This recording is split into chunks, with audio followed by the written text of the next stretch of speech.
Olá você telespectadora, olá você telespectador da TV Cultura. A partir de agora você acompanha a edição desta quinta-feira do Opinião Litoral. Vão participar analisando as notícias com você a Procuradora-Geral do município de Santos, a advogada Renata Arraes, e a executiva de comunicação Cândice Laterza, que pela primeira vez participa. É um prazer receber a Cândice aqui. Nós na quinta-feira temos a tradição de ter uma bancada feminina, não é, Renata?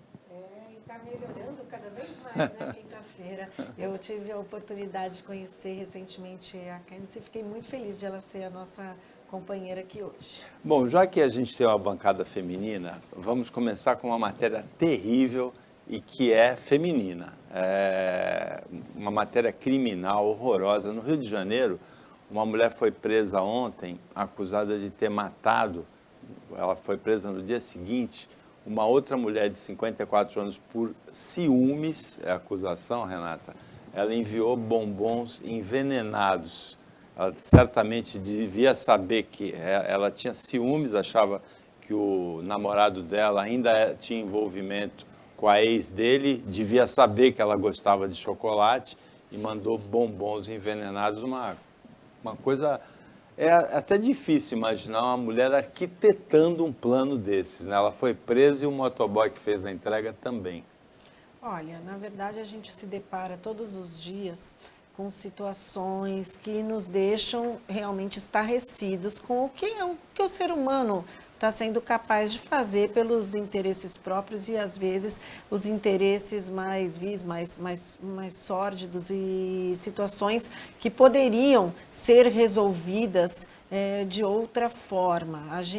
A única coisa, né, que eu posso dizer, eu nem sei se a palavra dizer que tem um ponto positivo nisso, mas o que eu posso dizer do ponto de vista criminal é que esse tipo de crime, ele é mais facilmente descoberto, ele é mais facilmente investigado do que quando você sofre, infelizmente, um latrocínio, quando você tem um roubo, um furto, quando aquele que é o autor do crime, busca tão somente o benefício patrimonial. Porque você não conhece aquela pessoa, você por azar do destino estava naquele local, naquele momento, e você foi vítima de um crime de uma pessoa que está ali para cometer crimes deliberadamente e não para cometer um determinado crime premeditado contra você. Então, esse tipo de crime é muito difícil hoje em dia, com todo o aparato que a polícia tem de investigação,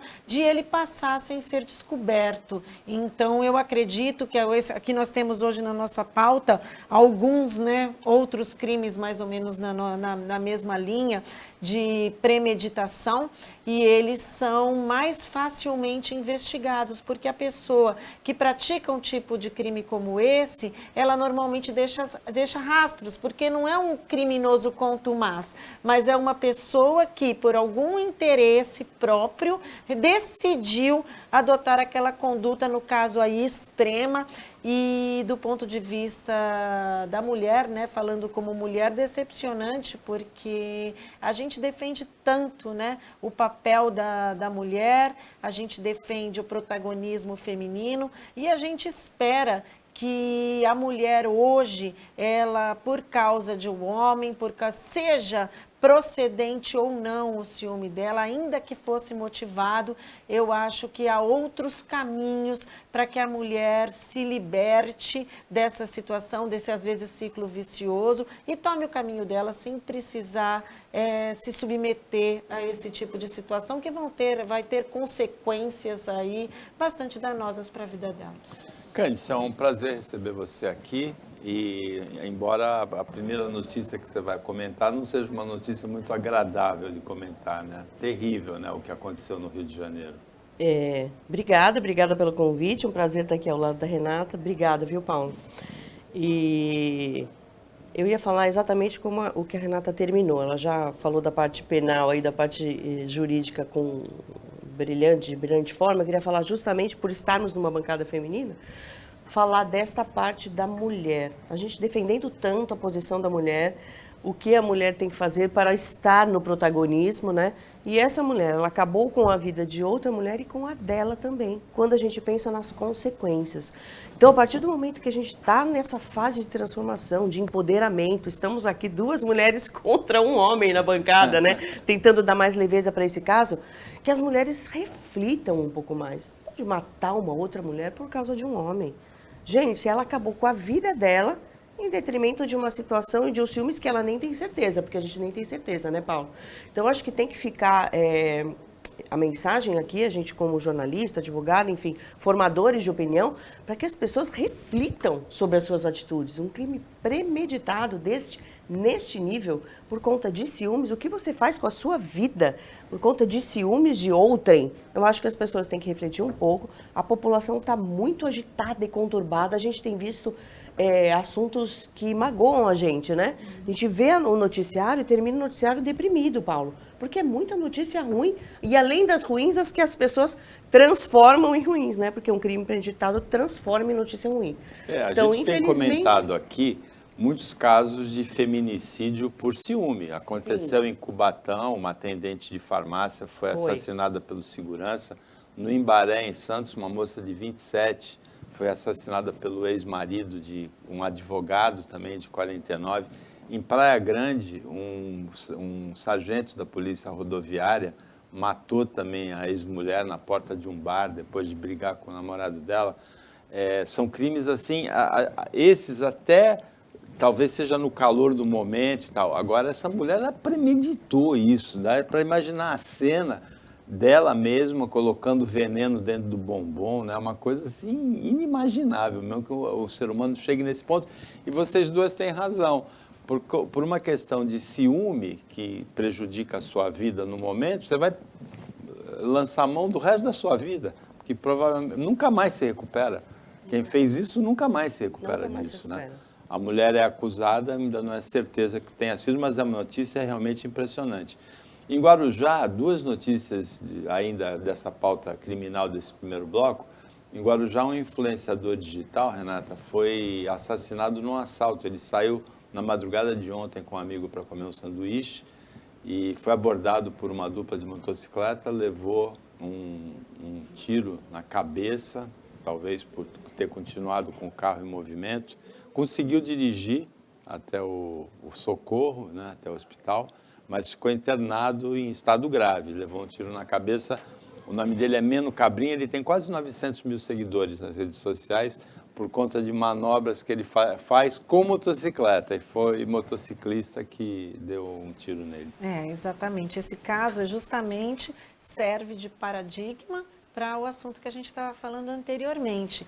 Esse tipo de crime é muito mais difícil. Lógico, a gente tem hoje em dia todo um aparato, né? As cidades, elas estão mais inteligentes a ponto de você ter imagens de câmeras, tanto nas vias públicas... Crime foi filmado e o vídeo está nas redes sociais e nos noticiários. E isso ajuda muito. Você tem a possibilidade de ter as câmeras não só nas vias públicas, mas muitas vezes os circuitos privados de monitoramento dos prédios, das calçadas dos privados, dos condomínios, também auxiliam muito nesse tipo de crime, que no passado era muito difícil. A gente tem casos aqui da nossa cidade, da nossa região, que não foram descobertos ou até demoraram muitos anos para serem realmente descobertos quem seriam os autores daqueles crimes. Nessas situações, hoje, um vídeo desse auxilia bastante a identificação, principalmente se esses criminosos tiverem antecedentes, constarem nos registros policiais. Daí você tem todo um trabalho de imagem e de identificação para depois tentar apreender essas pessoas. Do ponto de vista do choque que a gente fica, né, com uma situação dessa, a gente não tem nem o que comentar sobre esse assunto, porque A gente tem um problema sério de educação no nosso país, que é um problema de fundo, que vem cada vez mais. Desde que eu sou criança, era adolescente, eu já ouvia que o Brasil precisava investir em educação. E a gente continua ouvindo a mesma coisa e a gente não vê esse investimento pesado que o Brasil precisa em educação, pelo menos nos últimos anos, o que a gente vem assistindo dos nossos governos, eu falo no campo federal, de investimento pesado mesmo em educação, para dar um rumo para essas crianças, para esses adolescentes, para que não se tornem pessoas, e aí eu digo pessoas porque pode ser menino, pode ser adolescente, pode ser adulto, que tenham como único meio de ganho de dinheiro a prática de crime, que é o caso que aconteceu aí. Tirou a vida de um outro menino por conta de, ao que parece, de um celular, não sei o que pretendiam roubar ali no caso. Agora, Candice, o país precisa, uma das grandes questões do país é a segurança pública, é a violência. Precisa de uma política pública para vir contra a violência. E a gente não vê isso, a gente vê propostas de soluções simplistas para um problema altamente complexo, como é o da violência urbana, né? Eu vejo sempre, o que a gente vê sempre são medidas paliativas e isoladas, né, Paulo? Então, usando o gancho dela também da educação, a educação é muito importante, sim. E além disso, só que para a gente sanar o problema agora, a gente precisaria de uma medida pública forte, de segurança, junto com a educação, para a gente cruzar isso, né? Porque senão a gente vai ter um período aí, até a gente conseguir fazer com que a educação daqui a 20 anos esteja onde a gente quer, a gente vai ficar 20 anos ainda com a segurança como a gente está, que é zero. Zero segurança. Se a gente for falar de um país de 20 anos atrás, até Santos, ou nossa região aqui, vamos falar, a gente caminhava na praia tranquilamente, a gente ia ao Gonzaga tranquilamente. Hoje Santos já não está mais assim. Guarujá, então, nem se fala. Tem se falado muito da segurança em Guarujá. São Vicente. Antes era São Paulo. Nossa, São Paulo é perigoso. Antes que eu digo, há 10 anos. Agora, Santos e São Paulo, eu que vivi 20 anos trabalhando em São Paulo, vou te falar, não tem diferença nenhuma. A diferença é que lá eles quebram o seu vidro do carro com o cotovelo para pegar. Mas aqui você está andando na rua, na esquina de casa, te pegam o celular, te tiram... Eu já fui furtada e assaltada 4 ou 5 vezes aqui em Santos. Então, aquela segurança que já não era boa, né, Renata, há 20 anos atrás, agora está zero, Paulo. E não é só Santos, não é só Estado, não é só país, é tudo. Agora, acho que a insegurança está generalizada. Se a gente não tiver realmente uma política pública efetiva para a gente conseguir conviver aí nos próximos 10 anos e juntamente com uma política pública que gere educação, porque a educação é a base de tudo, bem disse a Renata. A gente nunca vai chegar nessa solução. E nossos filhos e netos vão continuar falando a mesma coisa e ouvindo a mesma coisa que a Renata ouviu e que nós ouvimos. Precisamos de educação, precisamos de educação. É claro que o Brasil é um país muito grande. As pessoas tendem a comparar o Brasil, por exemplo, eu já ouvi, você vai na Suíça, você vai no Japão, tem políticas públicas, eles são os educados. Gente, o Japão é uma ilha deste tamanhinho, a Suíça cabe no Piauí. Claro que é muito mais fácil você administrar um país muito menor. O Brasil é enorme, são vários países dentro de um só. Mas se a gente tiver uma política pública no país que consiga ser retratado, né, nos seus pedaços, nas suas regiões, é um sinal, algo que todos possam seguir. Como a gente bem faz, por exemplo, no SUS. O SUS é um exemplo ótimo disso. Todo o país consegue usufruir do SUS de forma igual e de forma boa. Então, acho que esse é o caminho, Paulo. Não tem jeito. Não adianta a gente ficar discutindo um assunto aqui que a gente já bateu, né? A gente acaba sendo chato. Precisamos de político que faça pelo nosso país, não politicagem. Política pública para segurança, medidas paliativas, soluções simplistas não vão resolver essa questão, que talvez seja a mais importante no momento, a questão da segurança pública, a questão do combate à violência. Opinião Litoral para o intervalo, é bem rapidinho, fica com a gente.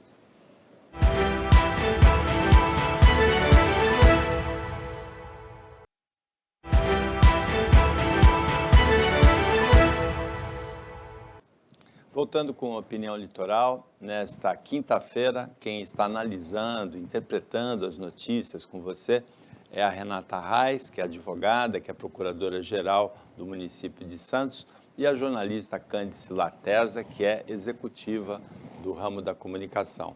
Cândice, essa semana o mundo todo ficou chocado com aquele caso de racismo no estádio do Valência, na Espanha.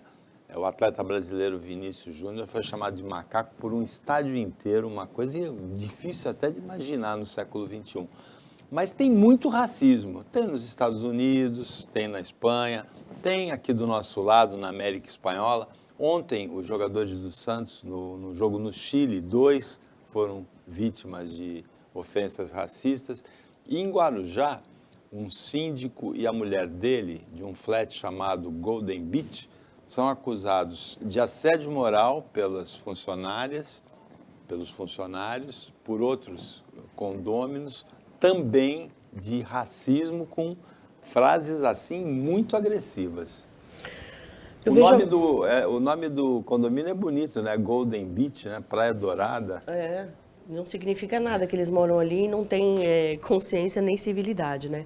Eu sou meio radical, assim, com essas coisas. Eu acho que assim, isso vem já da educação. Isso é um problema de educação, né? E tem alguns pontos aí que eu acho que a gente pode frisar. Existe o racismo, o preconceito e o assédio, né? E as pessoas acabam misturando tudo isso. O preconceito, né? Aquela coisa que você pensa que tal pessoa não pode ser aquilo ou aquilo outro pelo preconceito. Eu acho o racismo já uma coisa seríssima, porque para mim ser humano é ser humano. Ainda mais eu que faço casamento, eu até brinco, né? E você casa, existe casamento homoafetivo? Gente, existe amor. As pessoas se amam independente de qualquer coisa. E raça. Gente, como que a gente pode ser racista se todo ser humano é ser humano? Eu vou pegar só o evento do caso do Vini, né? Para falar de todos. Eu li um negócio no LinkedIn, né, numa rede social, um comentário muito interessante que foi um jornalista que fez. Ele fez uma relação da agressão que fizeram ao Vini pela questão dele estar incomodando.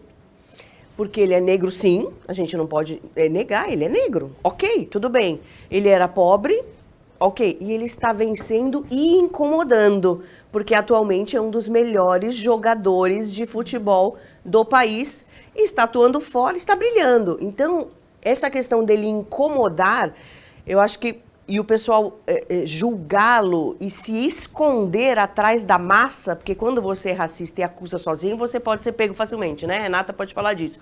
Mas quando você se esconde atrás do todo para chamar alguém de racista, na minha opinião, é vil, é muito mais grave. Porque você xingou junto e lá na frente você vai dizer, não existe racismo. E vou mais além.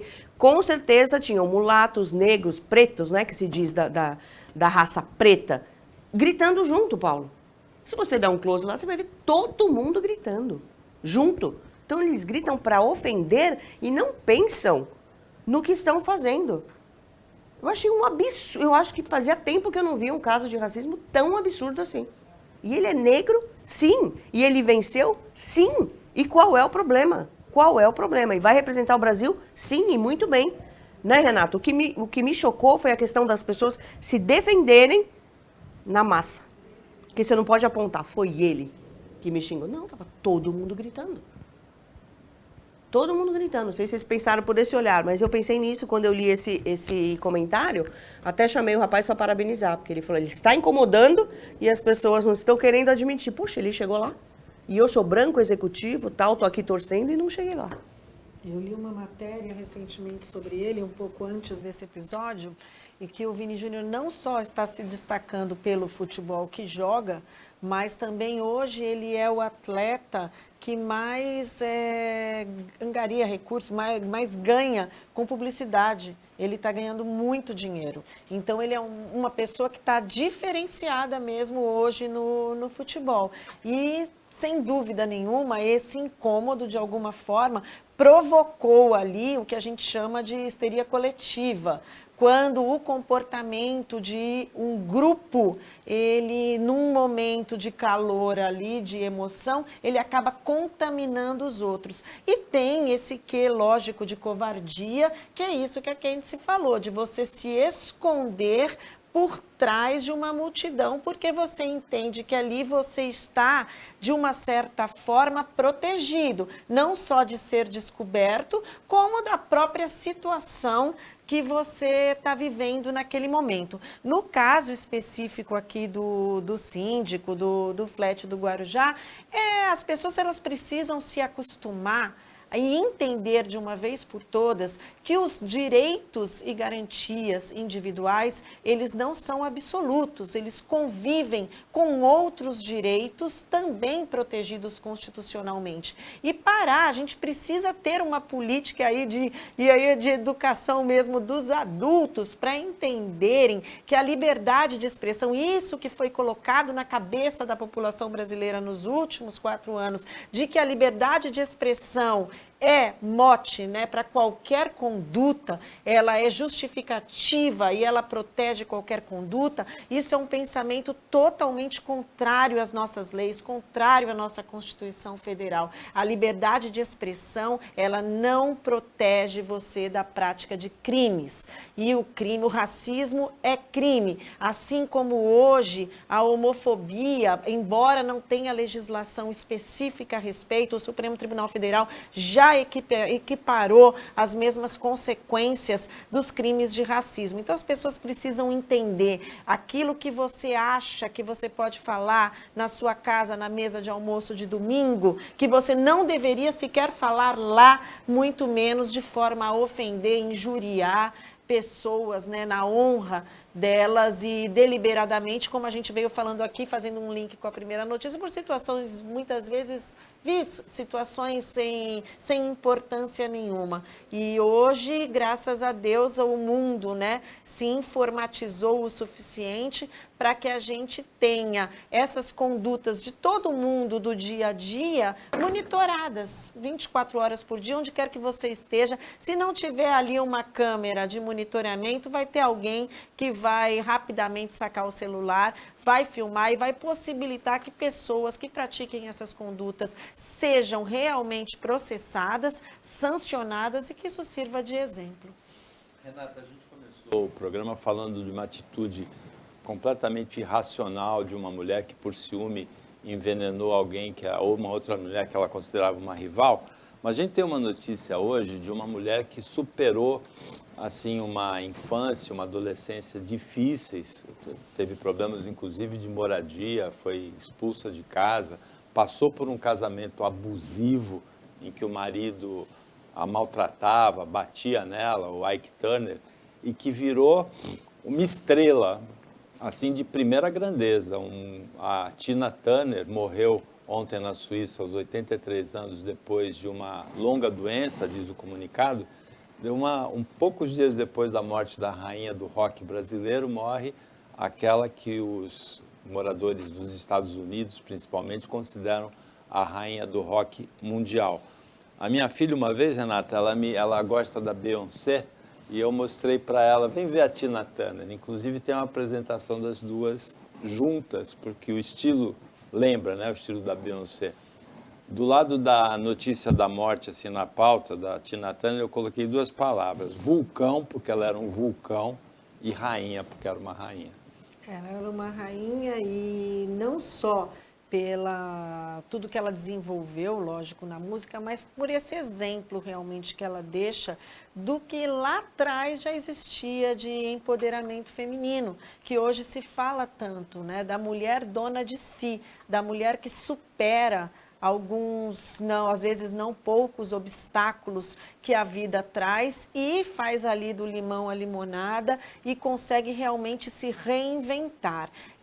O fato de ser uma mulher preta, eu acho que é mais significativo ainda, e por ser algo muito histórico, é algo que é representativo de gerações, não é algo que está na moda de se falar agora. Ela traz um exemplo de, como a gente teve aqui, a própria Hebe, né? A história da Hebe é uma história bonita também de superação. São mulheres que vão deixar aí o exemplo para muitas gerações, porque hoje ficou muito banalizado. Até o próprio feminismo, a gente tem que tomar muito cuidado quando ele é usado de forma banal e até acaba deslegitimando o próprio movimento. Então, são mulheres como a Tina Turner, como a Hebe, são mulheres que revolucionaram ali a geração delas e servem de exemplo daquilo que é realmente o empoderamento, do vencimento da mulher por si, pelo aquilo que ela pode construir com o seu trabalho, com o seu talento, com a sua força de produção. Quero fazer uma observação nesse ponto. Eu acho tão importante quando a mulher consegue e chega na posição que ela quer por si. Eu venho de uma carreira também, assim, trabalhei com muitos homens sempre, sabe, Paulo? Meus chefes, o vice-presidente das multinacionais sempre é homem, engenheiro. E eu nunca pensei, então que eu sou mulher eu não vou. Vou sim, porque não tem a ver quem é melhor para aquele papel e para aquele cargo eu vou.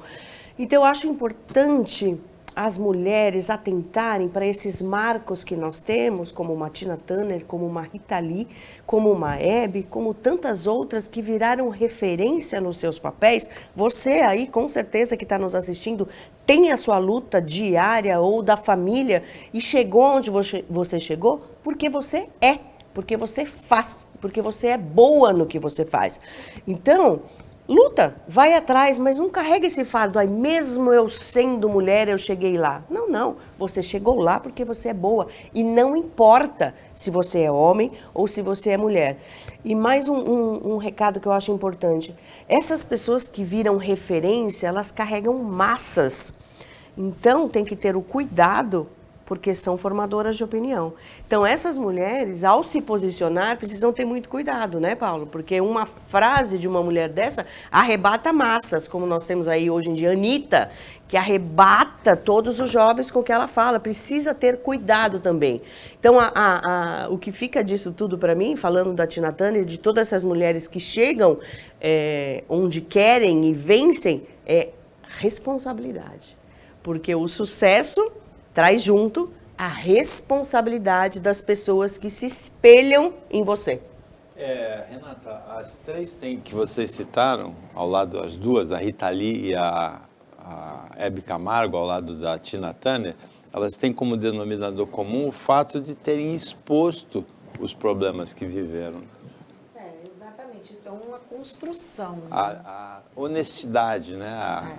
A sinceridade, né? Eu acredito que toda mulher que passa, principalmente pelas situações de violência doméstica, elas passam por um período de maturação, de construção desse empoderamento e elas muito provavelmente só têm coragem de expor isso e quando expõem isso é muito importante porque serve de exemplo depois que elas realmente conseguem se libertar.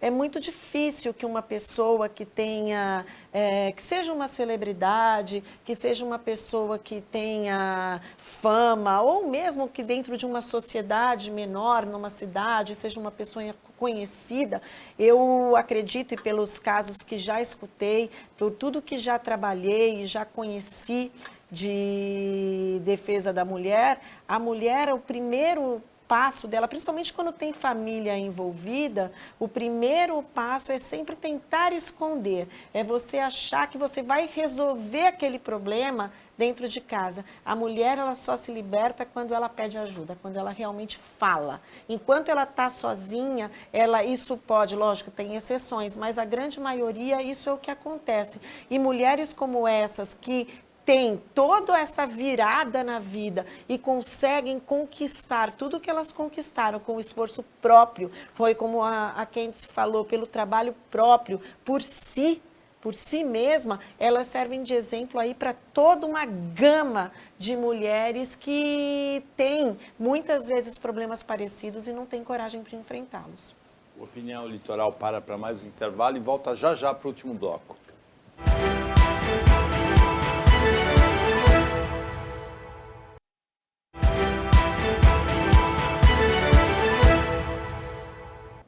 Voltando com Opinião Litoral, agora é o último bloco. A Candice Laterza, a gente recebe pela primeira vez aqui como comentarista do Opinião, empresária executiva do ramo de comunicação, jornalista, e a Renata Reis, que costuma estar todas as quintas-feiras aqui com a gente, advogada, procuradora-geral do município de Santos.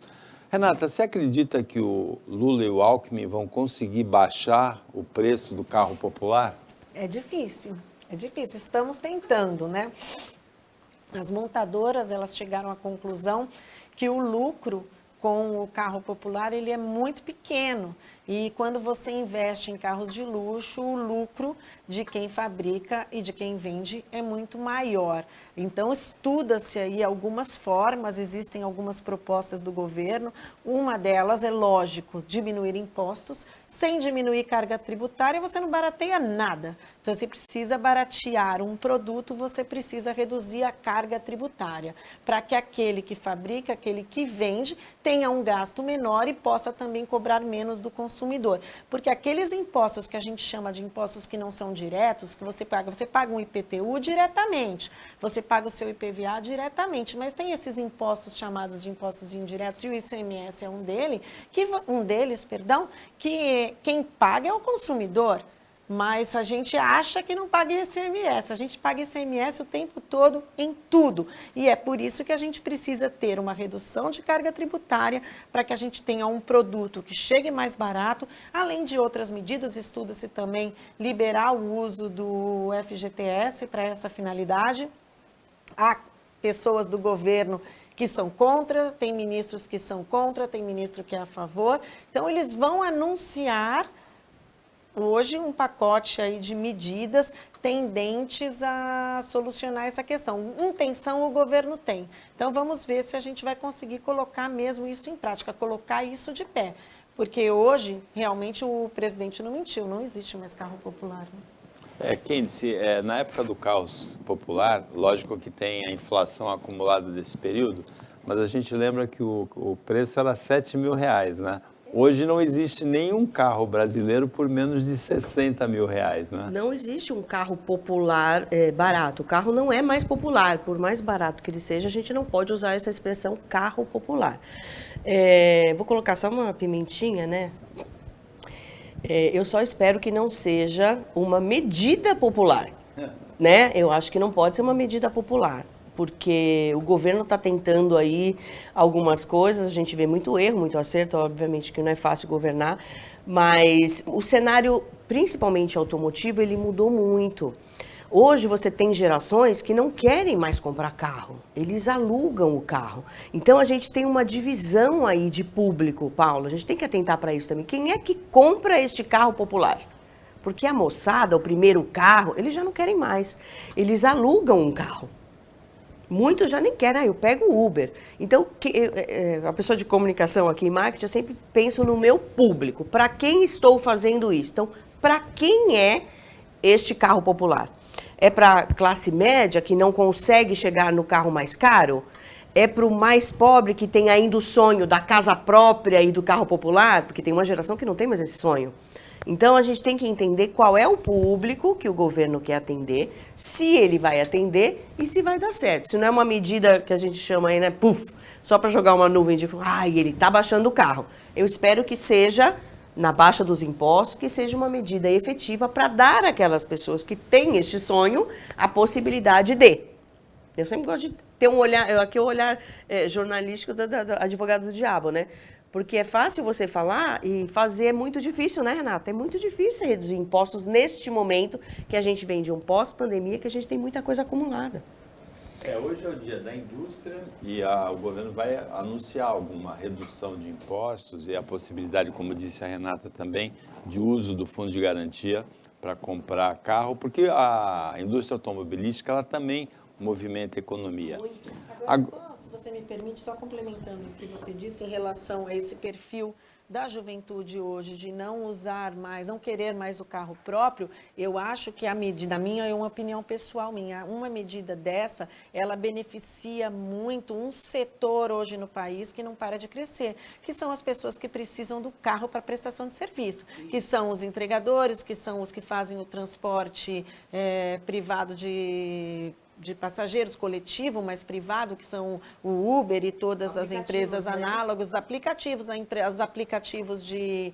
Então, outro dia eu estava assistindo um programa, uma série de televisão, num canal de streaming que se chama Trabalho, né?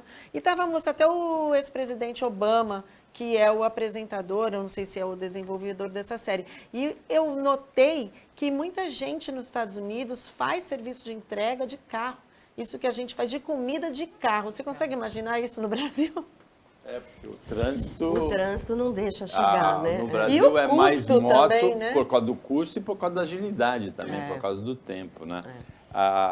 O governo Lula teve uma vitória política nessa semana, Candice, que foi a da aprovação do arcabouço fiscal por uma maioria folgada, 374 votos a 108, embora as avaliações do custo de cada voto sejam em torno de 3 milhões de reais o custo de cada voto de deputado. Mas, ao mesmo tempo, teve uma derrota estranha, que foi a do esvaziamento do Ministério do Meio Ambiente e dos Povos Indígenas na votação da medida provisória da reestruturação do Ministério. Ele tenta, como a gente viu no carro popular, reeditar acesso ao consumo das faixas C e D da população, perderam nos últimos anos, mesmo com aquela crítica do Frei Beto, de que nos governos do PT houve essa subida de nível de vida das classes menos favorecidas pelo consumo e não pela cidadania. Passou a ter TV de tela plana, celular, smartphone, moto, mas continuou sem saneamento, sem educação, sem saúde, né? Mas uma crítica que se fazia muito ao governo Bolsonaro era justamente o esvaziamento da fiscalização ambiental. E ontem o governo Lula parece que aceitou esse esvaziamento do Ministério do Meio Ambiente. Eu li um pouco sobre os ministérios na semana passada, de forma geral, e eu estou achando ali que justamente o Ministério do Meio Ambiente, que tanto se criticou do governo anterior, está perdido. Eu sinto ali falta de indicação de pessoas técnicas para assumirem o cargo, Paulo. Eu entendo que o governo petista ele tem um perfil maior de indicações de pessoas não técnicas. A gente conhece o perfil da esquerda e o perfil da direita. E eu sempre falo que, independente de direita ou esquerda, eu torço por uma cidade, um estado e um país melhor. E para que o governo funcione, seja Lula, seja Bolsonaro, seja Alckmin, a gente está aqui para criticar o que é bom e aplaudir, criticar o que é ruim e aplaudir o que é bom. E eu acho que o governo Lula tem se perdido em alguns ministérios. O ministério que nós temos o Haddad à frente, eu acho que é outro perdido, mas não é pauta hoje. Num outro dia a gente fala sobre isso. Mas o Ministério do Meio Ambiente está perdido. Não tem pessoas técnicas que possam justificar o que está acontecendo. Então, o Paulo bem falou que ele aceitou. Ele aceitou porque não sabem o que fazer, Paulo. Não sabem o que fazer. Então, agora eles vão tentar remendar para colocar o trilho no eixo, porque se vem de 4 anos fora do eixo, continua fora do eixo. Nada foi feito ainda. E, pelo contrário, a gente viu notícia recentemente dizendo das queimadas que foram maior agora no primeiro trimestre do que no governo todo do Bolsonaro.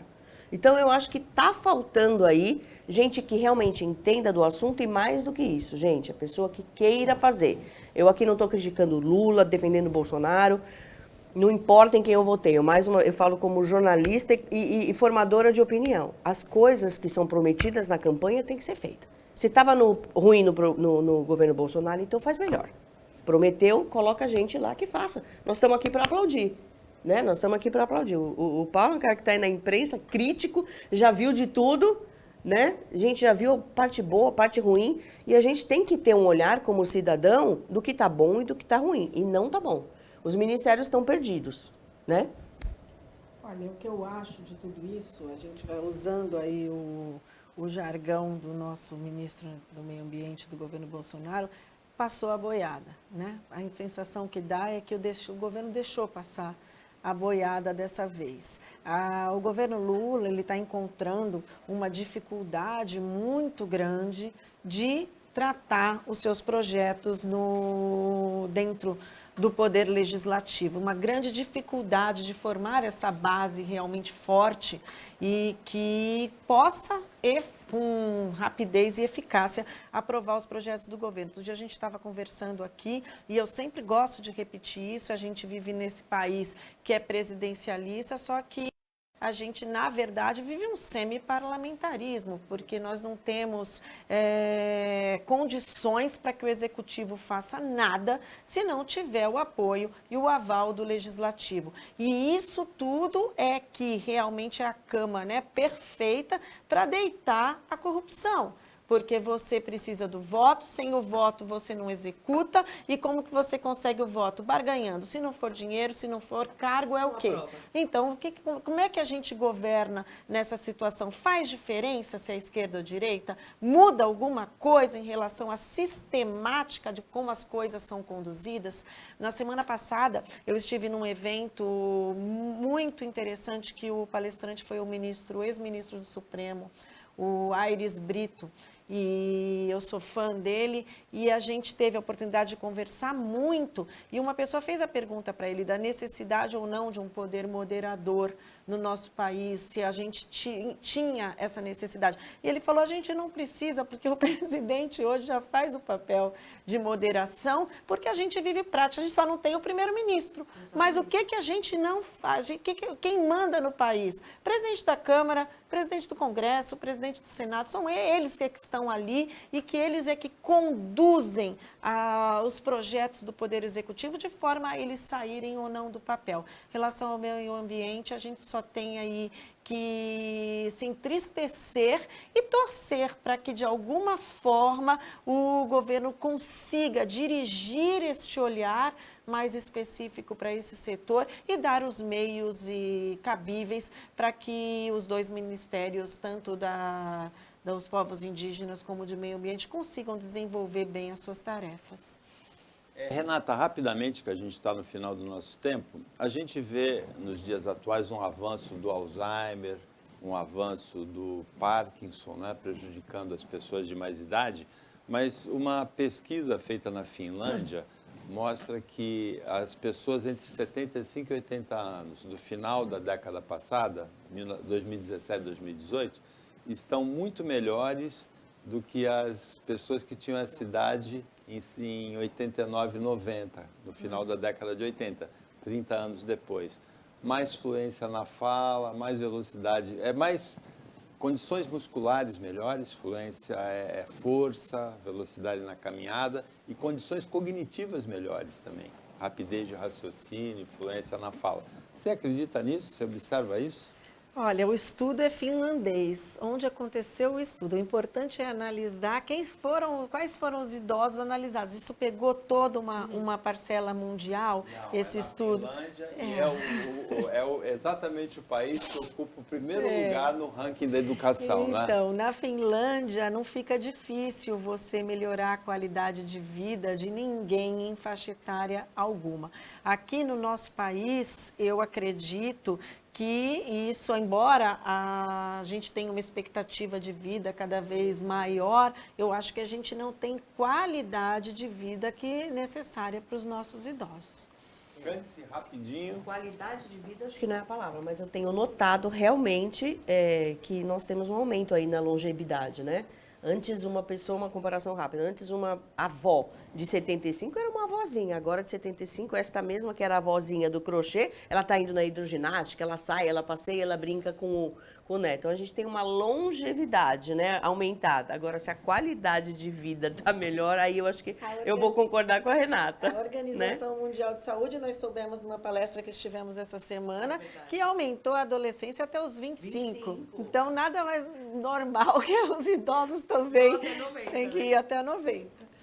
Chegamos ao final do Opinião Litoral desta quinta-feira, que tem a tradição da bancada feminina, agradecendo a Cândice Laterza, agradecendo a Renata Reis, o trabalho da equipe técnica de jornalismo do Sistema Costa Norte, agradecendo a visita da Maria Jaislane também aqui e agradecendo principalmente a você que acompanhou a gente mais essa edição. Até amanhã, nesse mesmo horário novo, de 1h30 da tarde, depois do jornal, e uma ótima quinta-feira para você que você merece.